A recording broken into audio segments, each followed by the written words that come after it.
मी सर्व मान्य। राज ठाकरे आणि उद्धव ठाकरेंची पुन्हा भेट। राज ठाकरेंच्या आईच्या वाढदिवसानिमित्त भेट झाल्याची माहिती। तर भाऊबीजेसाठी ठाकरे कुटुंब एकत्र येणार का याकडे आता लक्ष।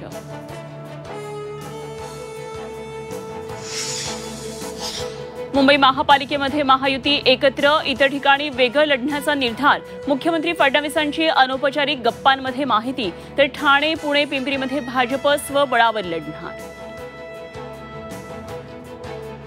ठाण्यात महायुतीकडून युतीबाबतचे सर्व अधिकार एकनाथ शिंदेंकडे। झी24 तासला सूत्रांची माहिती।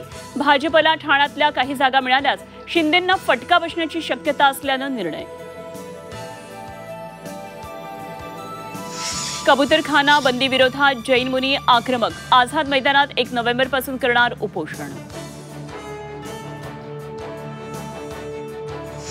ठाणे, पालघर, मुंबईसह राज्यात अनेक ठिकाणी पावसाचा अंदाज। काही ठिकाणी मुसळधार पावसाचा इशारा।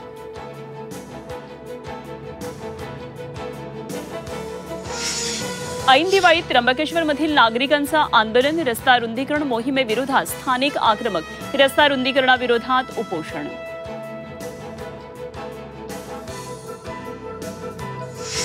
छत्रपती संभाजीनगर जिल्ह्यात 651 कुपोषित बालकं। कुपोषित बालकांसाठी पंचसूत्री कार्यक्रम। स्थानिक पातळीवर विशेष शिबिरं। आंतरराष्ट्रीय बाजारात सोन्या चांदीच्या दरात मोठी घसरण। चांदीच्या दरात तब्बल 10,000ची घट। भारतातही परिणाम दिसण्याची शक्यता।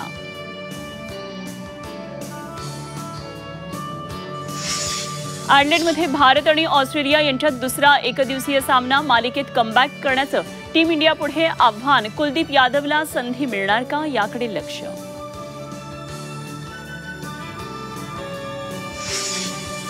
आणि भारताचा गोल्डन बॉय नीरज चोप्राचं प्रमोशन।